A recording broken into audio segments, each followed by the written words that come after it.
بسم الله الرحمن الرحيم وولاشي سهرayaan iyo muuqaal cusub muuqaalka maanta waxaynu kaga hadli doonaa waxa la yiraahdo 17 yool ee horumar waara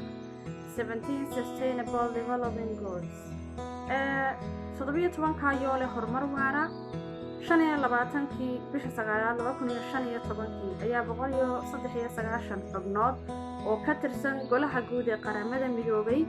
ay soo saareen 17 yool waxaana ay ugu tala galeen oo loo qoondeeyay inuu noqdaan 17 higsi ama yool oo ah ujeedooyinka la higsanayo 2030 in ay dunida ka hirgalaan 17 yool in ay dal walba uu gaaro oo uu buuxiyo ayaa loogu tala galay marka caalamku ilaa iyo hadda waxa uu u socdaa sidii uu gaari lahaa 17 yool hadda inaga danteena ugu jirtaa waxay tahay maadaama inta badan ka hadalno fursadaha shira iyo sida dhalinyaradu uga faa'iideysanayaan khaasatan kuwa ganacsiga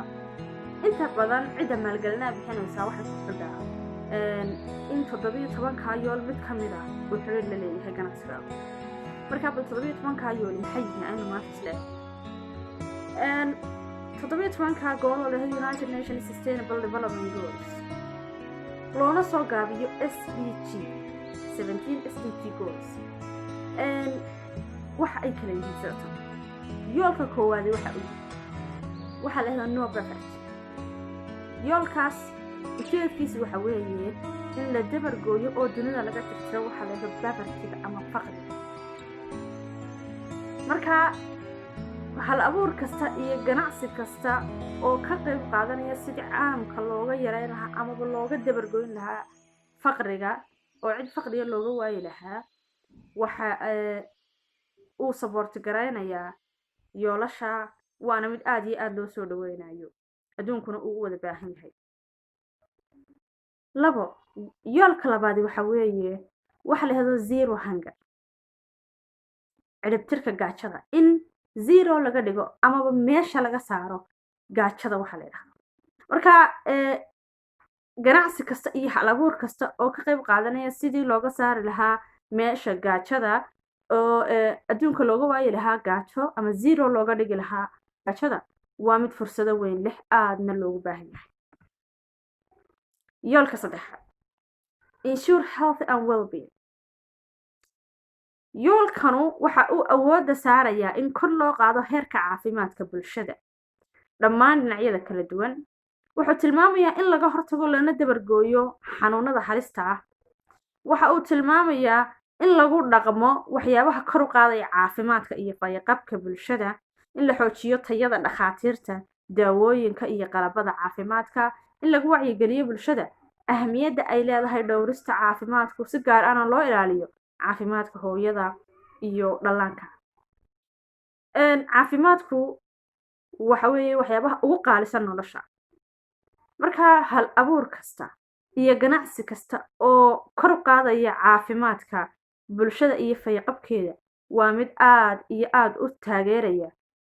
yoolashan khaasatan yoolka saddexaad oo duniduna ay aad ugu baahan tahay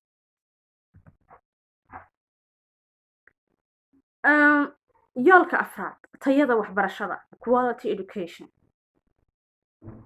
waxbarashadu waxa weeye tiir kamid ah tiirarka ugu muhiimsan ee horumarka iyo inay nolosha bini'aadamku ilbaxnimo iyo horukac ay keento oo la kulmo marka wax kasta oo dhisaya oo kor u qaadaya oo fudaydinaya oo tayeynaya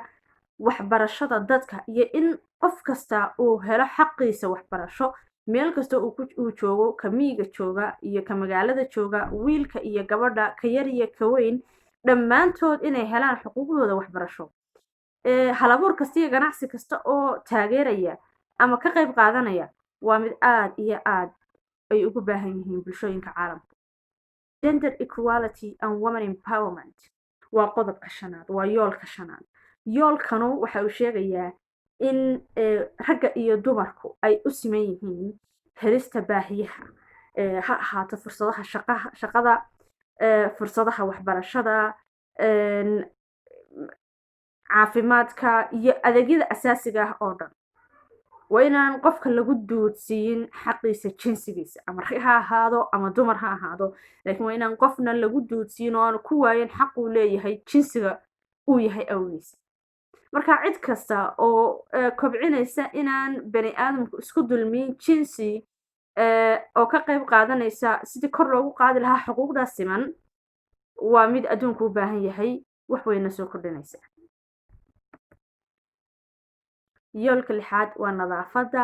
biyaha iyo fayadhowrka clean water and sanitation in qof kasta uu helo biyo nadiif biyo inuu helo ayaynu inagu bulshooyinkeena qaarkood ay weli ku jiraan sidii biyo loo heli lahaa laakiin yoolkan wuxuu sheegayaa in biyo la helo oo weliba biyo nadiif la helo qof kasta ay inuu biyo nadiif cabo oo clean water for all ah sidoo kalena biyihiisu ay noqdaan biyo caafimaadkooda la ilaaliyay oo aan daryeel xumo dhinaca biyaha aanay ku dhicin wax kasta oo xoojinaya biyaha nadiifta hal abuur kasta qalab kasta iyo ganacsi kasta kor u qaadaya in bini aadamku ay helaan biyo nadiif ah oo ay cabaan waa mid adduunku aad iyo aad ugu baahan yahay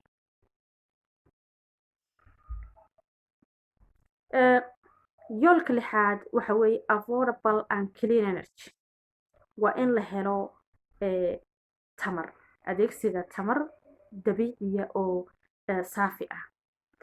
tamar cid kasta way u baahan tahay khaasatan tamarta electriga aad iyo aad ba adduunku ugu baahan yahay waxaase la sii doorbidayaa maadaama adduunku uu ka cararayo wasakhowga iyo iska dhiga cimilada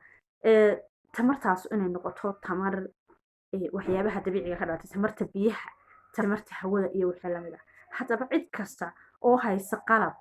hal abuur ama fikrad kor u qaadaysa oo dhisaysa waa mid adduunku u baahan yahay aadna loo maalgelinayo fikradaha noocaasa